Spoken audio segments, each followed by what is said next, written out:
Hey there, welcome to ATL and 29, a podcast that looks at the NBA from the starting point of Atlanta. That's not really a great starting point at the moment, as the Hawks are no longer in contention. I'm here with Tyler Jones and Glen Willis. We're recording on a Thursday night before the Friday play-in games and after the Hawks lost on Wednesday. Where do you want to begin? I say Uh, RIP. I honestly, I mean, I wasn't rooting for them to lose.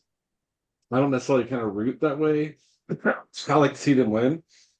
I know Hawks fans, all my peers in our kind of Hawks fans community want to see them win. But it's one of those things like I wasn't heartbroken that this season's over either because this has been uh, just a not fun season. yeah, this isn't like even last year where I felt like they were putting the pieces together in the Celtics series, and I was disappointed they lost that game six. This is not like that at all. I think once in the first quarter when I really realized Trey didn't want to go left, he and he was having a hard time making passes uh going to his left and like trying to just break the paint that way. Like once it became clear like Trey was very limited in what he could do on the floor, I was like, then I don't want to see this anymore. Like I don't, respect the Trey for gaming it out, but like if Trey's not playing, I don't, there's no Jalen on the team, and now there's no V. Like the guys currently on the roster aren't my like just me beyond just my fandom as the Hawks. The guys other than Bogey, I'm not particularly I care for how they play. So I'm like, they can, if Trey's not there, I ain't there. Put it that way. That's fair. Once once Trey couldn't play with both arms, it was really hard for DeAndre Hunter to play with his one. Yeah, That's terrible. that was a that was bad from DeAndre. He's a I better mean, player than that, but yeah, that's just not representative. yeah, no, it was just he had a bad game, but I also think it wasn't helped. And I want to give credit to Billy Donovan and the Bulls. I feel like they did a very good job of attacking the Hawks in ways that Quinn didn't really have a counter for due to his personnel. So, like on offense, they intentionally put Vooch behind the 3-point line basically every possession, and Yep. they were just forcing Capella out of the paint. And so they took basically the Hawks' only real difference maker defensively out of more or less every play on offense. So it was easy driving lanes for considering the caliber defender they were going up against. It was just easy for Kobe White, Io DeSumo, insert player X to just get downhill on the Hawks. Uh, and it was just like, yeah, I got why Quinn went tried to get Mo Gay because like just to get some size outside of DeAndre Hunter, but Mo was just lost. Like he got lost a couple times in transition. Story of the season with this team. So yeah, it wasn't pretty. I thought the Bulls had a very good game plan on on uh on offense, and then on defense. Like they forced Trey to show that he can go left, and he tried, but every time he's going left, he's trying to bait for a foul call.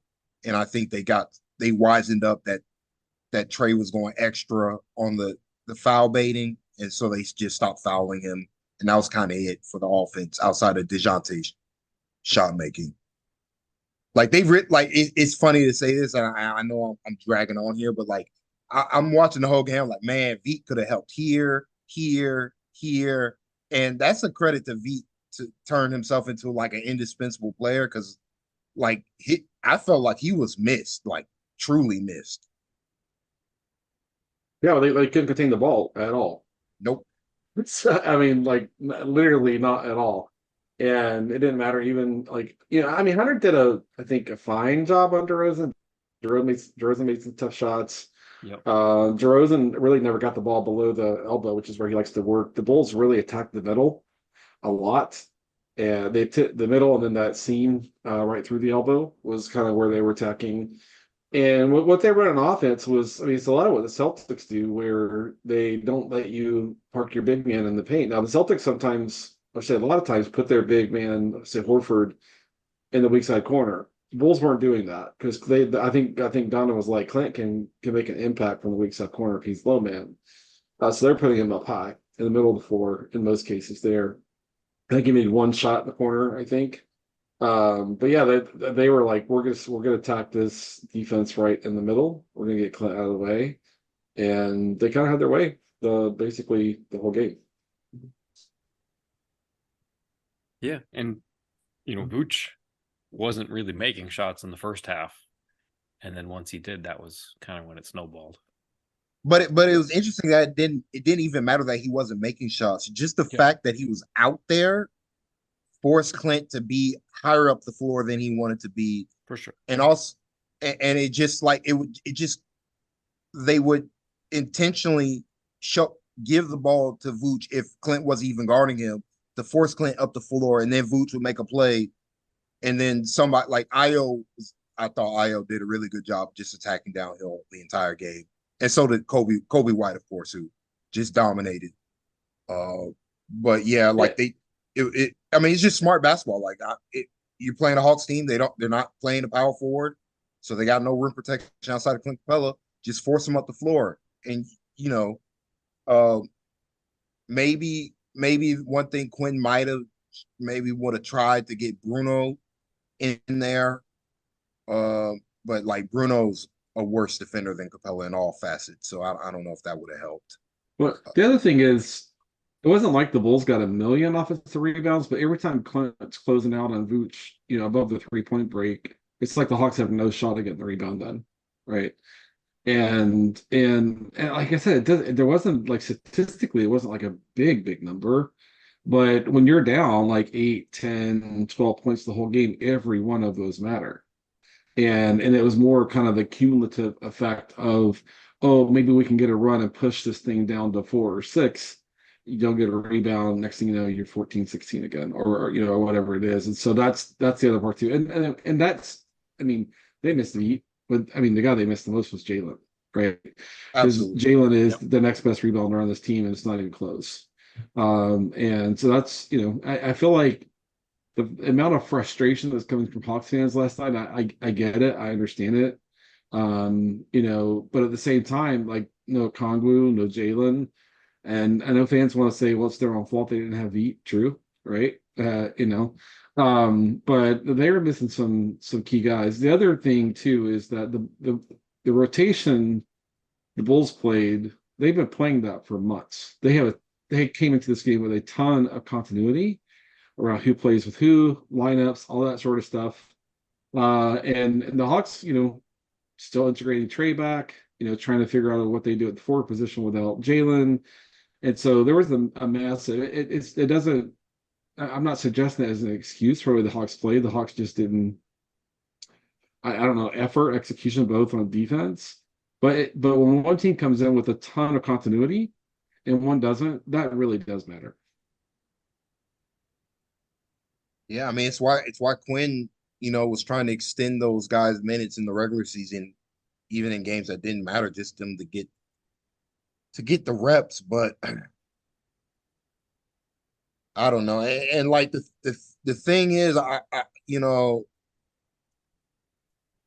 just felt like it comes back to uh the original issue with the Hawks, which is the lack of ability to contain the ball on defense. But it's like, how are you going to contain the ball if you're starting Trae Young, DeJounte Murray, and Bogdan Bogdanovic against a team that starts what 3 or 4 guards, and so they just didn't have the personnel unless they're going to play Kobe, which I see why some fans might have wanted Kobe. I understand why he didn't play.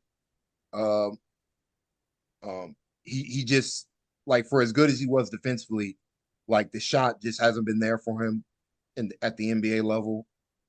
Uh, and I thought Garrison Matthews probably was playing the best defense on the night of anybody, at least out on the perimeter. So like I didn't have a problem with Garrison playing. Like it's just, I mean, look at the roster. Like the entire forward room outside of Hunter got cleared out due to injuries, Yeah. and not signing Veet. Like the to me, the organization, I feel it feels to me the Hawks looked at their injuries, particularly with Okongwu and Jalen, uh, and they were like, okay, what's the point of us signing Veet if we don't have those two with us for a potential playoff run? Are we really going to beat the Celtics without our best perimeter big in a Okongwu, like our perimeter center guy who can play out on the perimeter as well as protect the paint Okongwu along with all faceted forward and Jalen? Like, no, we're not going to beat the Celtics without those guys. So like, why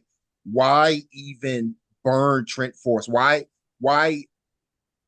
kill the goodwill we've built up with Trent? I understand he's not the most illustrious player, and they could have just re-signed him in the next offseason, but you know, why go to all these hoops if we're not going to have the talent that we need, like to overcome the Celtics and make a real run to the NBA Finals, which is what the goal was probably for a lot of these guys before the season. But I, I just feel like this season has been overall just like a kind of a reality check of what does and does not work next to Trae Young. And I, I don't know. I feel like the direction should be clear on what they need to do in the offseason, but I felt like way last year too. So who knows? So what I you're want to do a saying quick is, sanity. Go ahead, Kevin. oh, I was just gonna say what you're saying is that having no ball containment and no rim protection and not very good defensive rebounding is a bad combination. It would be nice. It would be nice if um, your one power forward or your one forward on the team could rebound the basketball. So obviously, I mean, I think the defensive issues were pretty obvious. Was aside from Trae struggling with his left hand, was there anything because obviously if you play Trae, DeJounte, Bogey, you're aiming to kind of go nuclear with the offense. Was there anything else about the offense that didn't feel right? I mean, they got nothing from Hunter until the fourth quarter. Right, for sure. Yeah. And Trey was just limited. Yeah. I mentioned on Twitter like around the middle point of the second quarter, they finally let him start ISOing just to keep him in space with one defender and keep him out of traffic and all those extra hands and all that sort of stuff. And that helped some, but he wasn't able to sustain that. And like Tyler said, I respect him for going out and trying to play. I said they might need to play without him. That's easy for me to say. I'm not the coach. Trey's out there kind of really digging deep, trying to be there really for did. his team. It's a very casual, easy casual thing for me to say. So I want to put that in context. But I mean, the first, I don't know, Bogan didn't really start making shots until the latter part of the second quarter, and Hunter didn't do anything on offense It was until the it. fourth quarter. I was very unnerved by the early part of the first quarter. How little Bogey was moving off the ball. That confused me. Granted, Continuity. I mean, it's continuity. yeah, that's a good point. Like So I mean, Bogey with DJ. I mean, I don't know why. I'll need to go back and do some rewatching and stuff. But first of all, this is the sanity check I want to do. I feel like I'm the only one talking about this, and maybe I'm not. I just don't realize it. Hunter's like his vibes when he's playing with DJ are like off the chart good. Like he was thriving with DJ down the stretch, and with Trey, he just looks miserable. And that's not me passing judgment on Trey. That's the coach's job to an extent also the player's job to kind of figure that out. But for whatever reason, Hunter's game was meshing with DeJounte's like the last couple months of the season tremendously. Right. And then for Bogey, I feel like Bogey, it was a difference. Trey's on the ball for a greater amount of time than DJ is, and which is kind of funny to say because Trey and DJ both like dribbled the ball in ISO like felt like half the season last year. right? But DJ became, much more decisive coming into the season, and I mean, Trey just played a few games before this, so I don't. It's not like I expected him to kind of blend into this mode where they were moving the ball more quickly, attacking the paint, being more systematic, and all that sort of stuff. It's unfair to expect Trey to kind of come back and automatically catch up with the rest of the group. That's not going to happen. And to a degree, that's not who he is. That's going to take some time. But I felt like part of it is just that Hunter just looked miserable out there, and then Bogey looked a little lost in terms of like where he was supposed to be getting his shots. I mean, you think about all the times we saw at ATO this year where Bogey's coming from the left corner across the top of the key to the right 3-point break, that where he gets those two screens kind of coming towards. They didn't run that one time last night, not once, and they leaned on that like I don't know 3 times a game. It felt like across the last But 2 months. So that it's to me like this is not an excuse. This is just a fact. The continuity like really killed a lot of that. The lack of continuity. yeah, man, the entire that's where my point where I'm like, man, that they needed Veet to just grab the ball, break the paint, and then kick out to an open shooter. Like they didn't have that. They didn't have that element. And that I felt like if Veet was there, that could have simplified some things. You can have Bogey either coming off the bench. That might I feel like I feel like less about DeAndre being miserable without Trey. It's more of without another wing passer like Veet, whose mindset is to set his teammates up to score. Like you look at this starting lineup of Trey, DeJounte, Bogey, DeAndre Hunter, Clint Capella. The only passing comes from Trae Young. And Trae Young is a setup guy. He's not he does do within the flow of the offense, but like asking Trae Young to be Vit Krejci is ridiculous. I want Trae Young to be Trae Young.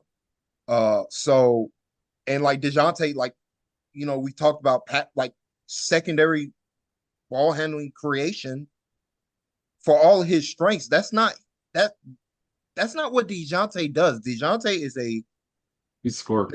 middle of the floor operator. Like he's not somebody who operates from the sides or operates off the ball to create for others in the way that Vit Krejci is, in the way that Jalen Johnson did sometimes this season. And without, Capella's improved so much as a passer this season. He really did. Like numbers wise too. You can see the progression over the months. Like absolutely did. But that's not his skill set. No. Bruno can do it, but Bruno is a confidence player, and like he's been lacking confidence for the last week or so. Yeah.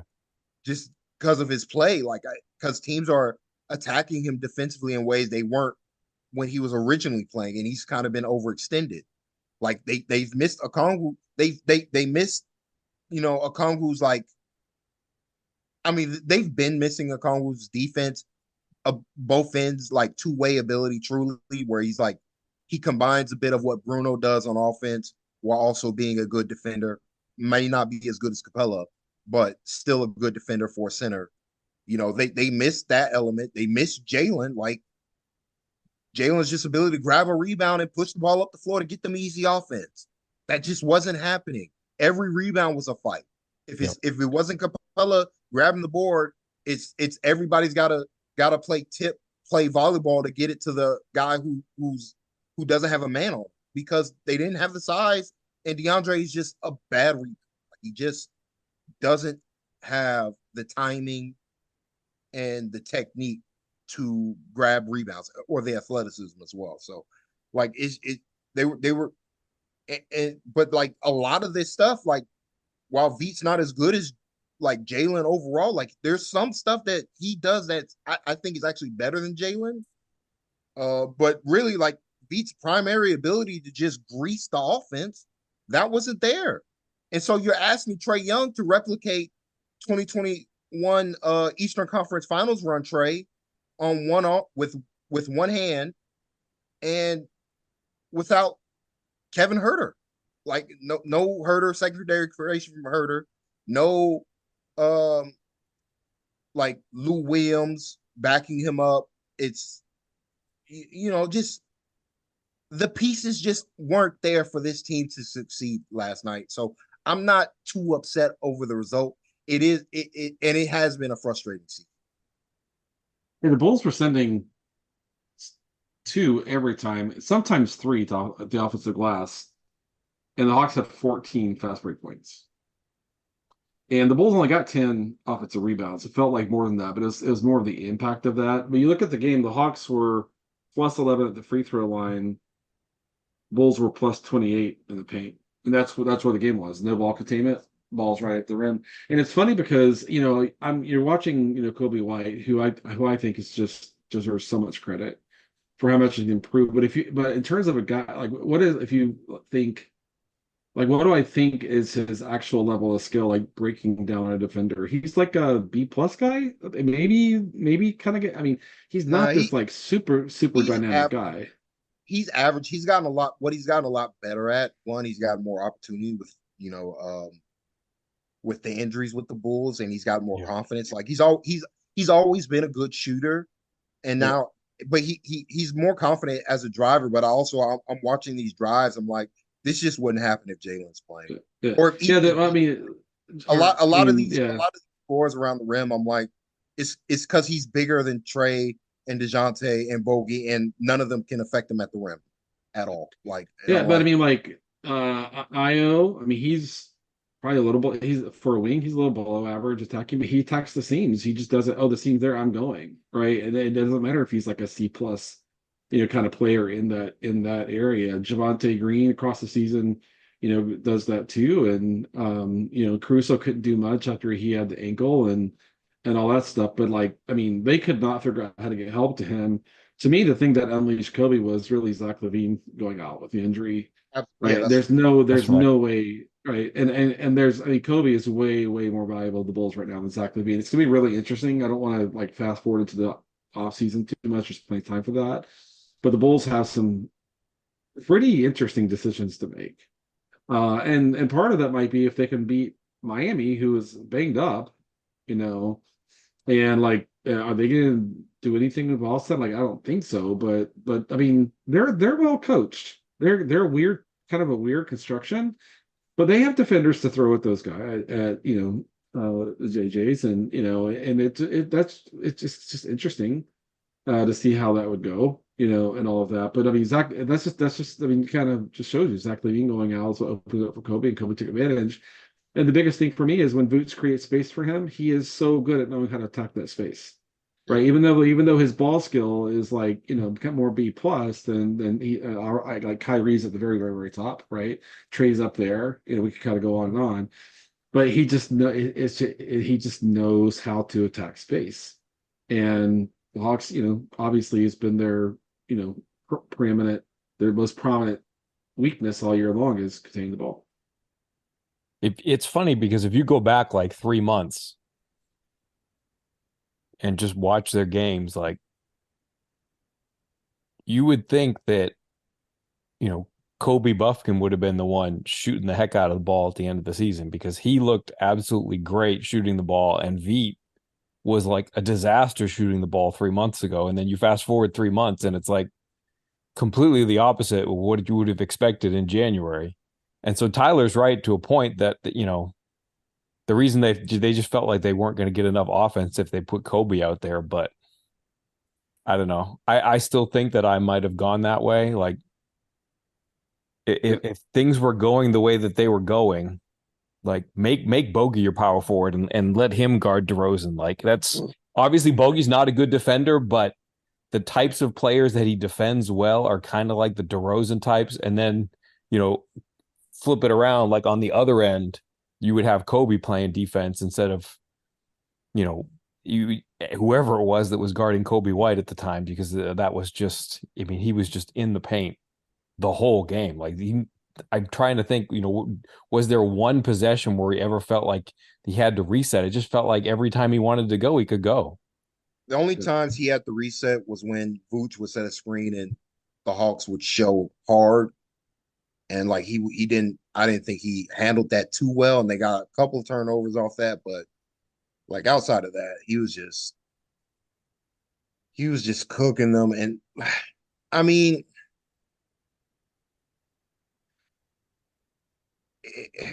if Kobe if Kobe Buffkin, honestly, if either AJ Griffin or Kobe Buffkin had like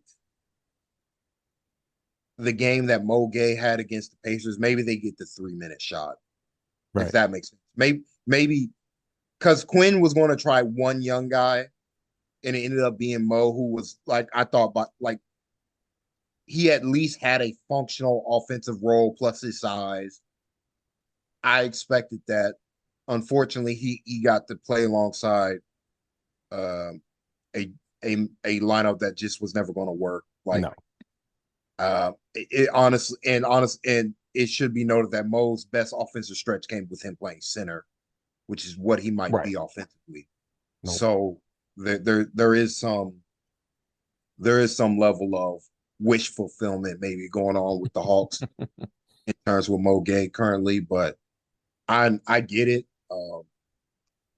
But like I just think Mo's a center, at least on offense, and asking him to play another position just wasn't going to work. At least on the offensive side of the floor. Defensively, he was just completely lost, which is kind of his MO. But like if Kobe had a good game, maybe he gets a shot. But I always thought it was going to be hard for Kobe just because Trey, DeJounte, and Bogey are all, to me, they're all guards. Like I don't want Bogey. I feel like should only be guard. I I just don't want to see him and DeJounte and Trey on the floor at the same time ever again. Like we've been seeing it for the last 2 years. Every time those three play, it doesn't matter the opponent. It's just the other team's having career highs. So I Let don't me I ask don't you. know. eh, I don't know. Yeah, so you guys know me. Like I like to focus on the positives. So what were the positives from this season? Like, the ones that come to mind for me are player development, College Park. I thought they did great on draft night. I thought they developed young guys. Veets progress amazing. Kobe showed so much. Mo didn't get to play so much down there because of injuries. But what little flashes we got to see, he looks like a guy who can really be a different kind of athlete on the floor for the position that he plays. I thought DJ. I mean, if this might matter to some Hawks fans, his trade value right now is way higher than it was at the trade deadline. Right. If the Hawks feel like that's the move that they need to make, you know. And then I thought they just started kind of playing Quinn ball a little bit more across the second half. It wasn't as consistent as you want it to be. But to me, like it all started kind of laying the groundwork with the development of the young guys, and that's how you develop depth. That's how you grow guys who are mid first round picks, early second round picks, whatever they may be, into guys that can play in your rotation and be, sixth, seventh, eighth, ninth guys. For Kobe, maybe higher than that. I think Kobe's going to be an exceptional player in the league one day. But for me, it's like I don't know how he gets there if Trey and DJ continue to be on this roster, and I'm not like dying to see one of those guys traded. But the I front office has a Glenn, has a decision to make around. I mean, has a decision to make. I mean, in isolation, I'm not dying like, oh, get this guy off the team or get this. That's not how I think of it at all. But what we saw, like Kobe had no shooting rhythm when he was playing off the ball down these last few weeks, right? He's great in the pick and roll. He's great with the pull up, and that's what he needs to be doing next year, one way or the other. To me, so for me, like the positive is the foundation that was laid with the player development, and I look forward to, we'll find out tomorrow night if they have one or two draft picks this year, and seeing what they can do with that. So I do think for kind of the record, not what the Hawks wanted, not what Hawks fans wanted. Not a fun season generally to kind of watch across the season, but there were a lot of kind of core fundamental things that went really, really differently for the organization this year compared to past years to me. I mean, to me, I feel like if they got the Capella for the last 2 months or so of the season to begin the season, they'd have been fine, even with all these injuries. If Trey Young doesn't get hurt, I think with the way that Capella started to come into himself. I thought maybe the Hawks could have gone on a run there, even with their deficiencies, but it's just too many injuries. Like, and the good thing with the injuries, it showed to me that the player development is legitimate, from not just from the young guys. Capella got better running DHO. Garrison Matthews got better overall, like as a defender. Like, I mean, the Hawks were routinely putting him on good offensive players, and he was doing his job. And he was doing more than his job. He was drawing fouls constantly, and he was staying in front of guys, and he was making the offensive player work to a surprising degree, considering his physical limitations. So, like, I'm excited for the future of this team, considering Me too. everything that they have. Yep. Me too. I'm just, to me, and I think I've said that. I think I said this on Brad's pod, Locked On Hawks. Forgive me, Kevin. Earlier in the season, that this is kind of the culmination of a lot of bad process decisions this year. Like, and they deserve this record to me. Even though I feel like they're a better team, they're a much better team than their record. If they're all healthy, all that's good stuff. But overall, the roster construction is just bad. You got two starting centers, two starting point guards, that don't, like, people are like on the broadcast, Richard Jefferson's asking, like, can Trey and DeJounte work? And he's, saying this, Richard was having his own podcast for the broadcast, but that's the topic for another day. But like, when I'm watching Trey and DeJounte, like, no, they can't play well together, in part because DeJounte's not a high volume 3-point shooter. He worked on it. I mean, he's gotten a lot better, but I'm Yeah. talking about his shot diet. I'm talking about his pure shot diet, like, beyond anything else. Only 38% of DeJounte Murray's shots are 3-pointers. The only player in the rotation that's lower than that are the centers and Jalen Johnson. Everybody else is around like 47% or higher. And like, if you're gonna play next to Trae Young, I don't necessarily think you need a high usage. Like, I don't think you need another high usage guy if he's not going to attack the rim at the rate that you need, at the rate that, like, a Jalen Johnson would. Like, if he's not going to attack the rim, like, where's the added value of playing Trey and DeJounte together if they're both guys who need the ball in their hands all the time, because that's what they prefer to do. Right. So it's not a great match unless DeJounte was going to become a 3-and-D wing, which he didn't. He just doesn't want it. Like, that's not in his game. Like, he's not Derek White. Like, I feel like for this to have worked, either DeJounte needs to get better as a driver, where he's getting to the rim consistently and getting to the free throw line consistently, like a Donovan Mitchell, or he needs to shoot a lot more 3-pointers. And like, it just not. And he did shoot a lot more 3-pointers. But what I'm talking about, he needs to shoot at rates that what Bogey did. 58% of Bogey shots are threes.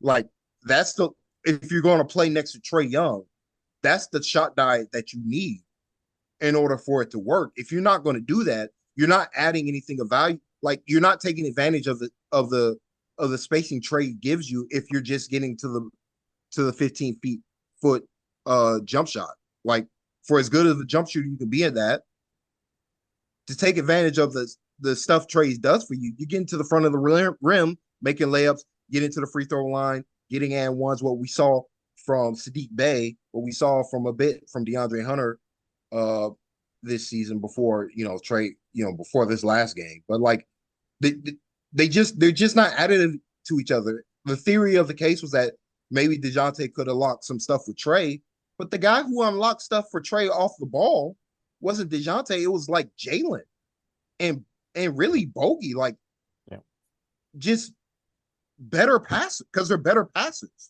Full stop. Jalen, like, Jalen in the short roll is so valuable to Trae. And this is where I really wish Veet could have played more with Trae, Because I feel like Veet could have been somebody who could unlock some off-ball stuff with Trey.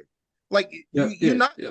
you know what I'm saying? Like to me, if we're talking about theory of the case with Trey and DeJounte, you're not getting that offensive value, and then defensively, neither of them can guard the point of attack offensive player, a guard. You know, Yeah. If you go back to that last Chicago game where the Hawks won, Veet broke the paint like the whole game. all the He was time, breaking the the whole paint game. the whole game, right? And that's so someone who doesn't maybe follow the Hawks so closely is like, really, Veet next to Trey is it's more functional, I think is what we're saying, right? It's a lot more functional. And that's something to figure out. Kevin, did you see It's any why positives? it's why the Hawks were better, quote unquote, Yeah. better, even though they weren't without Trey. It's because they only had one point guard, but the rest of the guys were functioning in a role that made sense. You bring them two back together, you know. And before Jalen went down, they had more defenders on the floor. Correct. Yep. But Kevin, any positives you saw that we didn't list there? Tyler mentioned it in passing. Honestly, I was going to tell him to cover his ears before I said it, but I really think that Clint got a lot better at Quinn ball. Yep. That was a Yep. big adjustment for him. He was, he's used to being the roll man in the middle of the floor, and he got used to playing on the elbows. And, as we mentioned before, he got a lot better as a passer.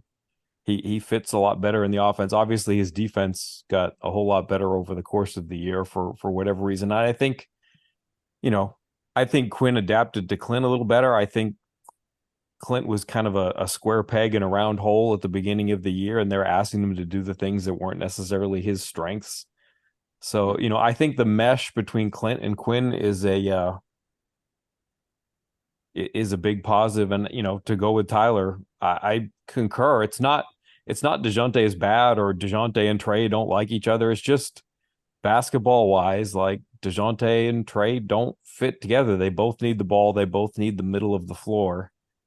Yep. And so, you're asking them to do things where they don't complement each other. And so I think that actually the future of the team is bright. They just got to kind of make their decision and go with somebody. And, they've found a lot of complementary pieces, and they've learned how to play with Quinn. Yep, I agree. And yeah, and the other part of that is like, they don't really provide each other spacing, right? I mean, Trey can catch and shoot and stuff like that, but that's just not what he's wired to do on offense.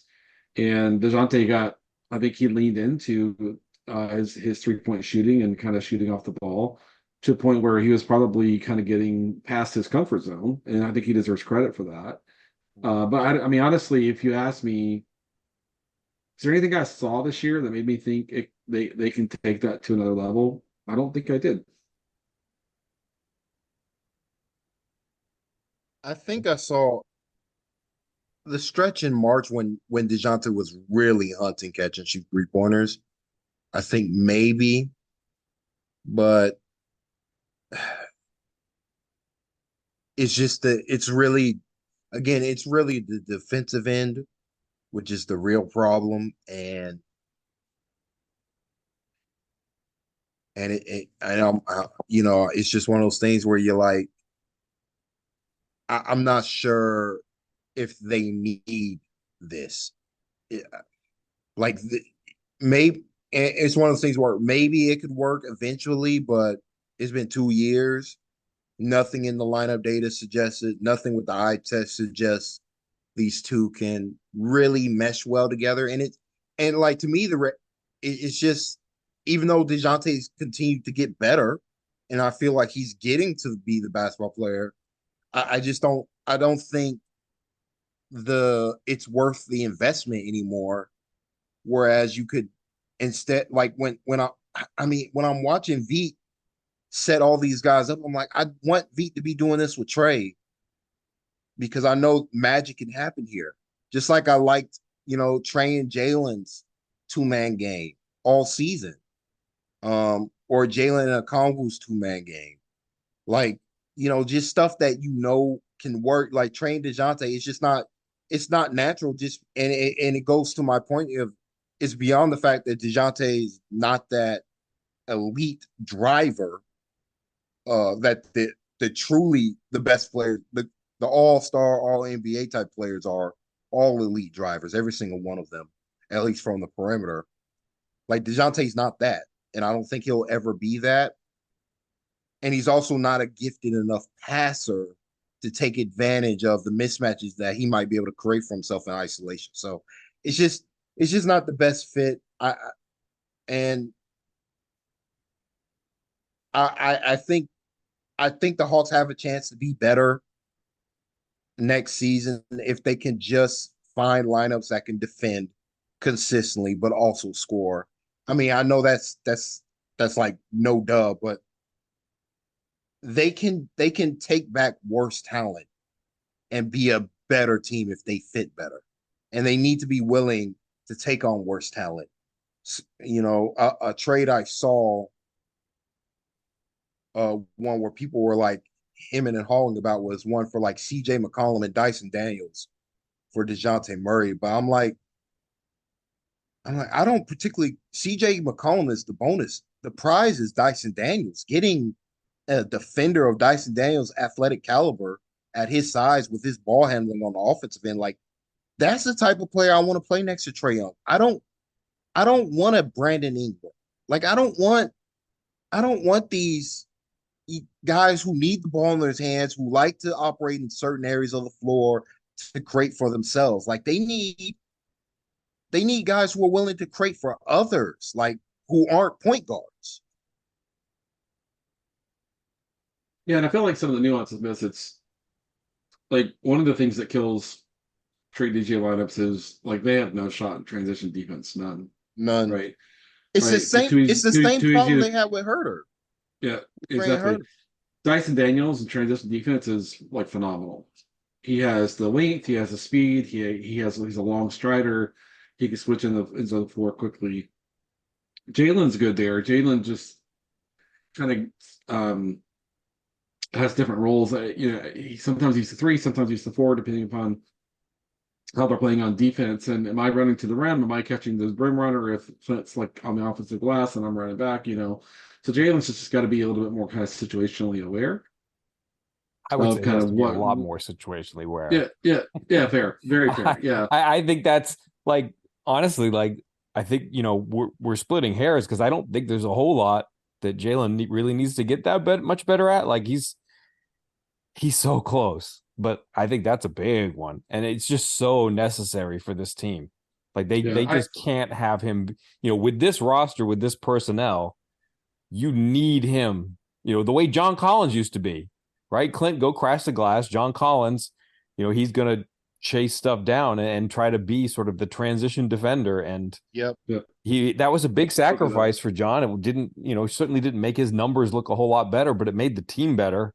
And they need that from Jalen, and they did not get it this year. Yeah, they absolutely missed that in JC this year. And that's one of the things that used to drive me crazy. JC, goes 1 for 6 from the 3-point or whatever. It's like nobody's recognizing way he organizes and plants up the floor. He just played so hard all the time. He just played hard all the time and did all the dirty work. And he's just a guy who, a lot of guys like him. You look at like Obi Toppin, who like he wants to be in the dunk contest every year. And I mean Obi's a good player. I'm not begrudging him, but for a guy who has some of the athleticism, some of the true outlier athleticism, to be willing to just grind it out and kind of do all the little like fundamental work. I mean, you need guys like that on your team, and they missed that tremendously this year.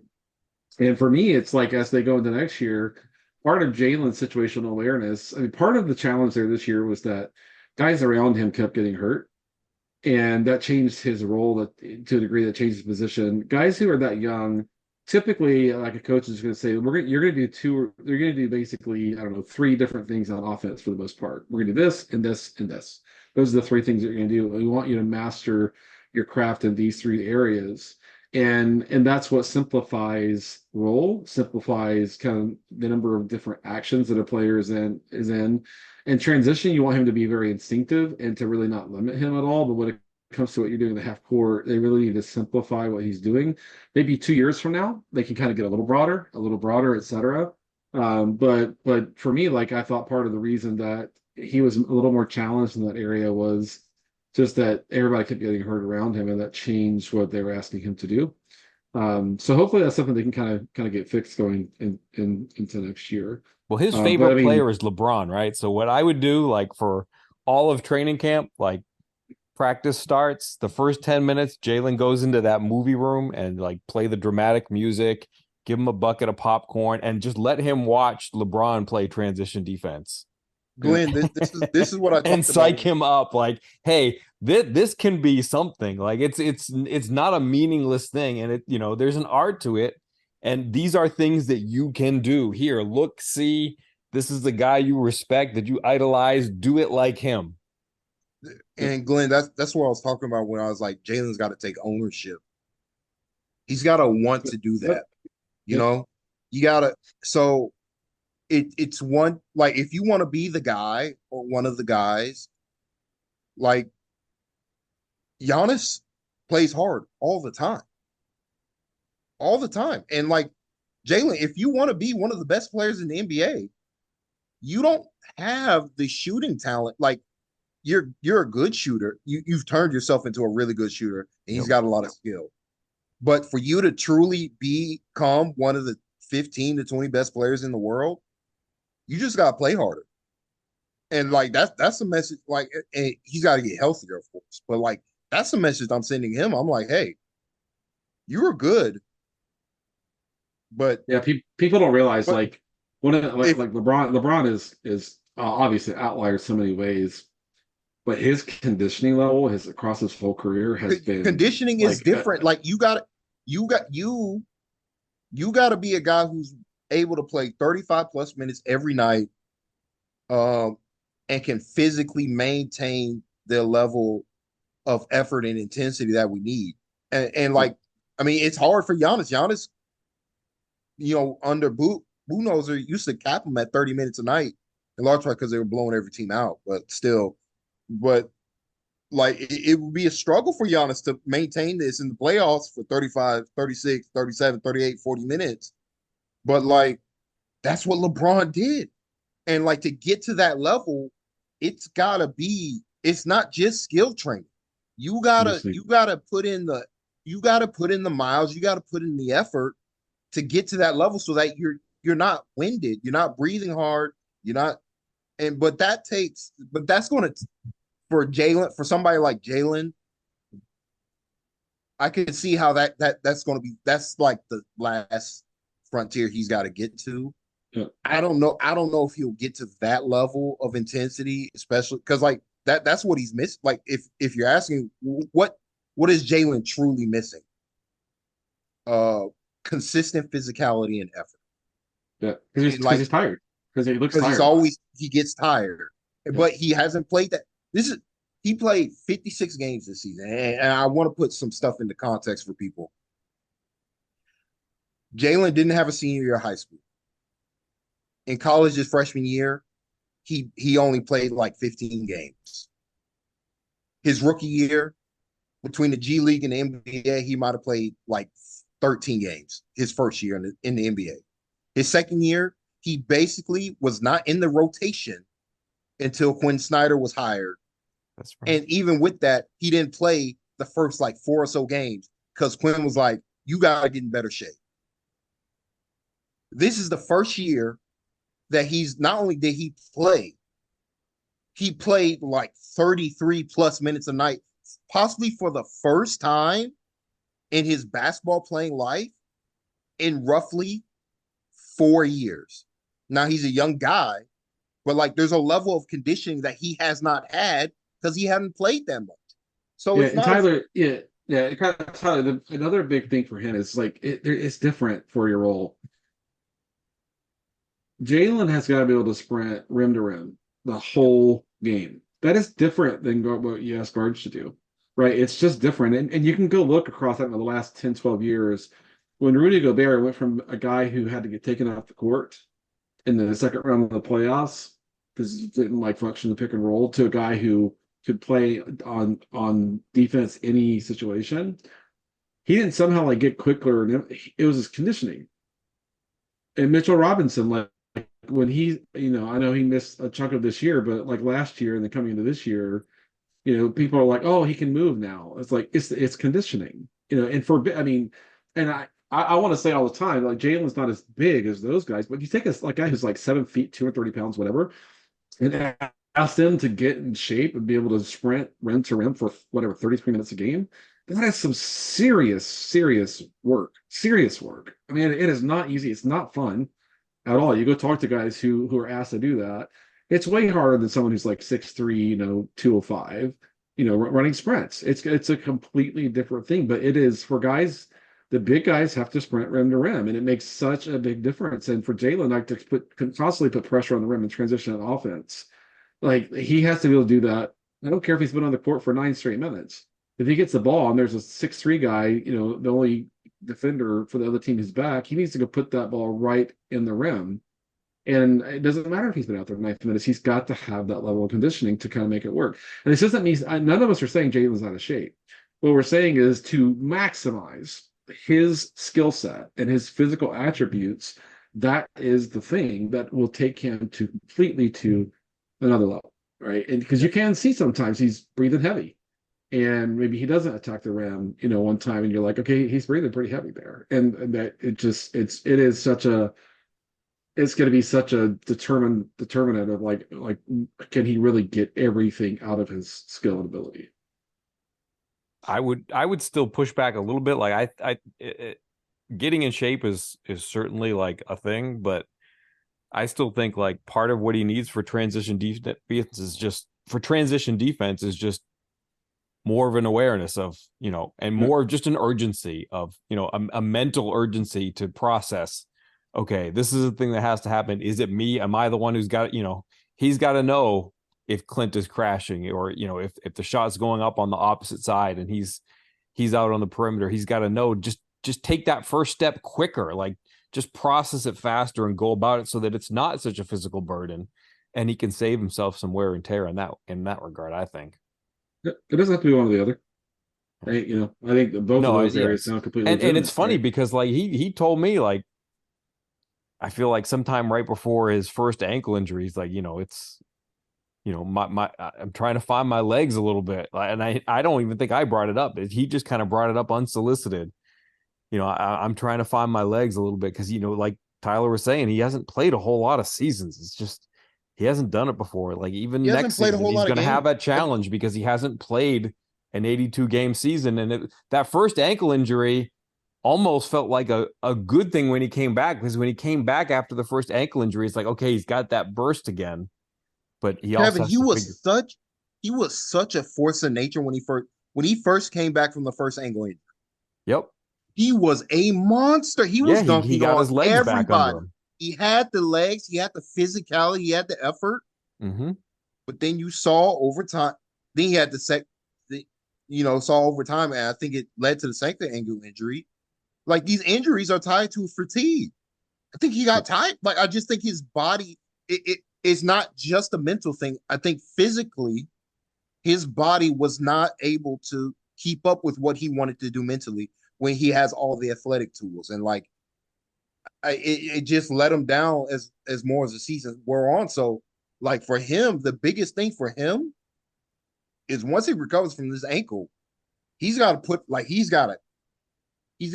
up. He's got to get in supreme shape so that he's able to maintain at the level that the Hawks needed him.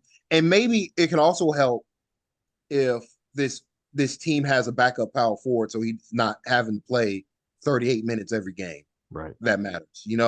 I do think there was some level of maybe he doesn't have these ankle injuries if like Mo Gay is ready to play as a power forward 15 minutes a night.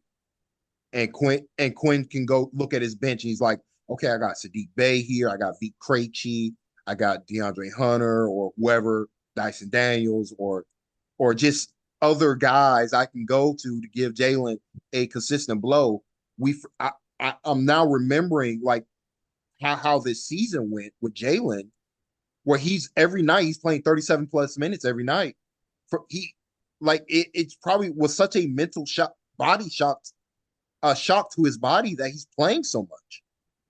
And so it's probably not a surprise that, he had the ankle injuries because that could be that's like to me that's that's mental. Like for him, it might have been mental, just like where he's not where his body's just like giving out on him and is giving him a signal by giving him the ankle sprain. So this I year, think that's a step too far. Yeah, I'm doing. I think you're pushing. I think he just I, needs to brace no, up, I'm just. I find am some high tops. Kevin. He I loves am his low speaking. tops unbraced, and I think he's, you know, I do know I'm speaking from my personal experience when I got tired or fatigued. That's when I was most at risk of doing oh, absolutely. No, of certainly. being I agree with that less part. cognizant of my surroundings, less cognizant of uh my technique. Yeah. No, Where you're more hey, susceptible, clearly. yeah, You framed it as it's a mental thing, yeah, which yeah. No, I would push back that's on. what I meant. You're absolutely correct, Kevin. That I meant it more like. Well, I mean, it is mental, but it's mental in a different way. It's hard to describe, but yeah. Um, he can keep with the low tops. That doesn't matter that much. I don't think. Look, I mean, You can wear Steve low Nash. tie. You just got to have the braces under them. No, don't play with braces. That really messes your ankles up. I, that doesn't make it better. I think the low tops are fine. He's gotta play more. And he can only play more by being healthy. So it's a catch-22 there. But this was braces are all they had when Kevin and I were in our prime. I understand, but like you really don't want to wear ankle braces if you don't have out there Forrest Gumping it up. So 8.7 and where's it 3.6.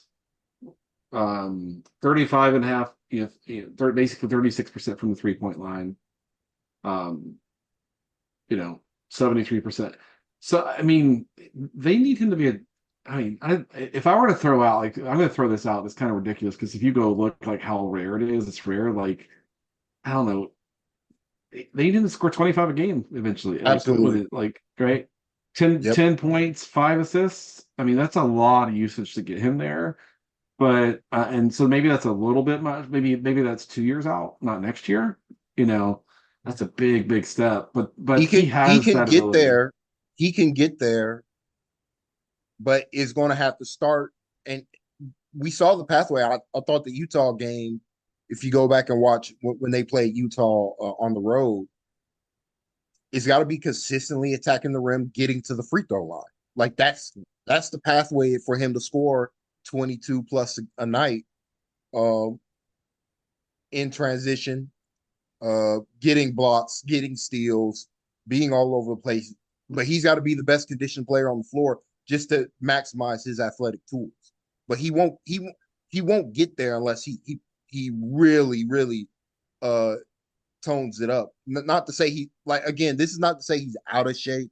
There's a different level of conditioning he's got to be in to be the best player he can be. Which I mean, he can get there. Not honestly. Now the season's ended. This is where a lot of trainers, like people, are probably telling the same thing. Where it's like, you can't be as tired as much as you were last year. Like this is what it takes to be great. This is what all the great ones got to go through. Is physically understanding the demand. The good thing with him is that he got to play alongside. He gets to play alongside of Trae Young, so it's not completely all on him. But he's got to come into next season. I want to be an all-star. Like, and to be an all-star, you got to average the points. You got to get the rebounds, the assists, the usage. And I feel like the Hawks are going to clear the runway for him. One of my favorite things this season, like, you know me, guys, I'm going to like focus on the positive. Whenever the Hawks were playing some random team, go look at their like 1 or 2 or 3 people that cover that team that are in the building and then just watch their tweets. And how many times you just see, holy Jalen Johnson. Like they'd never seen a guy before really like that. But they come into the building, whether it's, Utah's, beat writers or, whatever, right? The number of times you see the other team's beat writers just be like, I had no idea. And that to me, that was fun. That's right.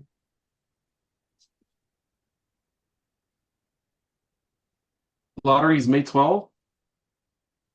I guess a lot of Hawks fans will live through 3 days of NFL draft next week, and then we'll find out if they get lucky or not. Because it's May 12th, so it'll be before I know it. Yeah, this draft, I'm not sure there's any luck of getting the first pick, but it'd be nice to say you have it. I mean, yeah, you kind of have to. Like, if the only real way to move up is to move up into the top 4, you're not moving to 7 or 8. Like, that's just not the way the lottery works. You're either at 10 or 11 or 12, or you're at 1, 2, 3, or 4. So yeah, after you 4, need your luck to just be really good luck, and hope you don't mess up the pick. Yeah, after 4, it falls pretty much in order for the most part, statistically speaking, right? Yeah, there's so I meant in terms of the actual players in the draft. It won't matter. Like, this is the most, just for me doing initial like scouting of players, which is YouTube and asking Brad like who's good and who's not good. It's not a great draft, guys. So yeah. like I haven't I'm even not, looked at the class yet. But I mean, even if you're looking at it as okay, we can get a better player at 1 than we can at 8, or yeah, in their case, or 10, you 10 don't or have, whatever, right? So you can get the guy you feel is the best player, yeah, regardless of what other people think. or if you want, yeah, exactly. So maybe close with this. One series in each conference you're most excited to watch. I can't wait to watch Philly and New York. I think that's going to be an amazing series. And on the Western Conference side, Minnesota and Phoenix. Frank Vogel, the way he defends Ant is by throwing basically 3 bodies in the seam, giving him no seam at all. And it's going to be interesting to see if Ant and Cat, who typically haven't really figured out how to play off each other, might sound a little familiar for Hawks fans, I guess, maybe on the surface. But like Ant could do nothing with Phoenix's defense all year long. And if you go look at like record, and you like Kendrick, I mean, Vogel played a lot of small lineups this year, a ton. Can he do that? Like 2 or 3 rounds deep if they can get that deep. Like they're an older team. The Clippers are an older team, but I think Philly and New York is fascinating to me in the first round. On the other end, it's like talking to one of my best friends, Dane Moore, covers the Timberwolves, has the biggest Timberwolves podcast and all that sort of stuff. Great guy. And the conversation he and I had just a couple days ago was this is really Ant's first really, really big test, like really, really big. They're a high seed, right? Or they're a high seed, and I usually the first test doesn't go well, and there's a lot of learning to kind of come with it. But you guys have a series on each side you're kind of excited to watch.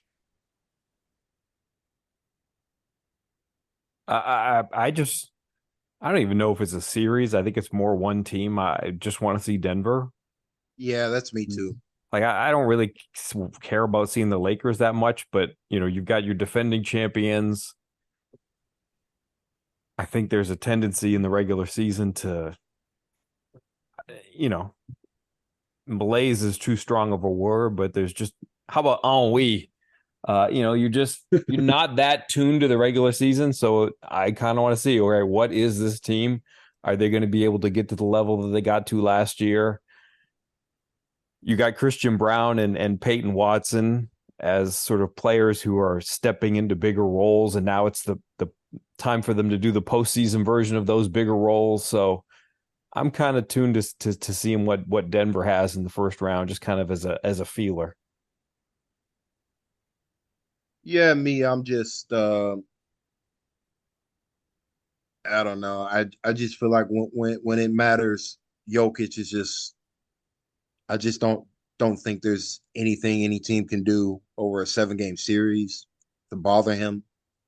And the Nuggets have all this spacing around him, plus the athletes and defenders. Like, I know the record doesn't show it, but I feel like they've built their team so well, and it allows Jokic to be his best self. So I want to see him continue his playoff dominance and potentially repeat. And I guess I want to see if Boston can do it as well. I'm skeptical of them, but I mean they've been so dominant in the regular season, and now that they get to play not the Hawks, they're probably going to destroy whoever they play in the first round. So they might have some more confidence going. And like this Eastern Conference, I don't respect the 4 or 5 teams. I don't respect the Knicks. If Embiid's healthy, they're the really only challenge to the Celtics to me. I'm skeptical Embiid's going to be able to get into be the player that they need him to be in order to make it to the NBA Finals, but they sneakily got a good path, especially with getting the Knicks, who I don't know. Like I think the Knicks have been a fun regular season team, but this is the playoffs, and they're They're gonna grind weird. it out like it's They 1992. grind. I mean, they grind it out, but like they're kind of small.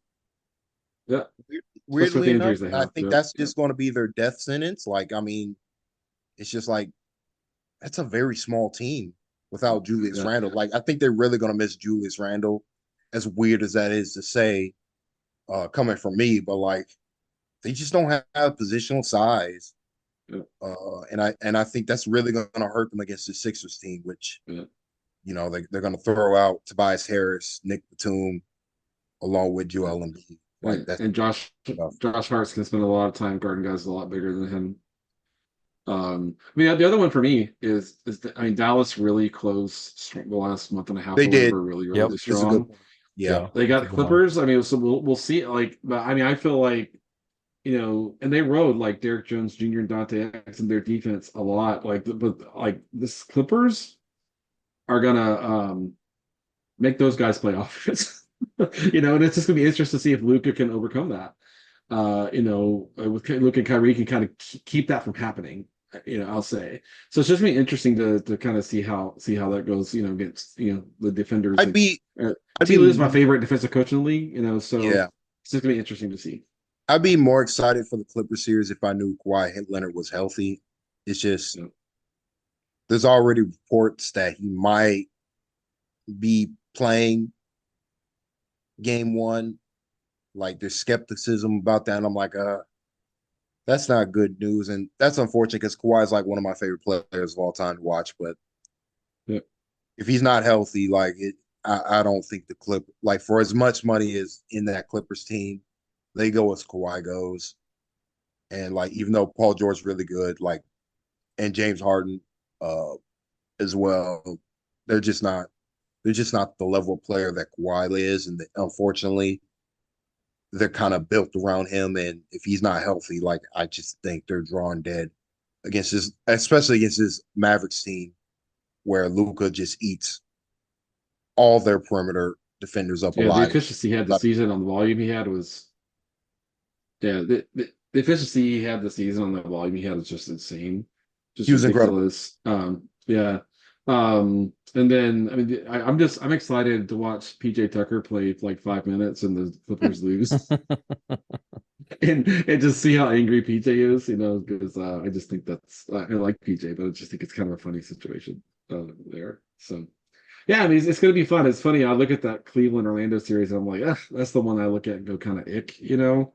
But that's awesome for Paolo to get that experience this year, right? That's great for him and team that can defend and throw kind of different defenders at you and stuff. For him, it's probably a lot of learning this year as well. But great for him to get that so early in his career. So good for him. I think Jamal Mosley is that up and coming coach in the league too. Is one of my favorite guys kind of coming along. And so I kind of like what that even though their offensive play guard is like not the quality of a playoff team, not even remotely. They got some changes to make for sure, kind of around that area. But I think it's great for them that they're going to get this test and get a feedback loop from it. And yeah, so it should be fun. This is where I watch a game on the ferry ride coming home like 3 nights a week. Hoping my cell signal kind of keeps it going. That's my routine here being on the West Coast. So yeah, so pour one out for 23-24 Hawks. And I know that there's been no shortage of opinions flying around Twitter the last 24 hours. But we got a lot of time before it gets to where actual moves are going to be made. So lots of time to talk about that. All right. Tyler, thanks for coming back to the pod this year, man. It's been fantastic having you back. So, Yeah. We're not done. It- We got to do Thank you. playoffs. We got to do more No, I know. postscripts. We got to do draft stuff. We're okay. I know, but I didn't want you like it's a giving him time his to like leave of absence or anything. No. Yeah. It's a chance to pause and reflect. Like a positive. You're not a positive dismissed. for us. No. A positive for us this year is Tyler coming back, like right. on the regular. So I just want to shout him out, show him some love. Okay, good. Yeah, it's good to be back. It's good to have a regular pod to go to instead of waiting for Brad to give You me. got to the mention him go-ahead. twice in the same pie. That's know. terrible. All right, guys. All right. Appreciate you. Good night, Good night, Bob. Bob. Good night, Bob.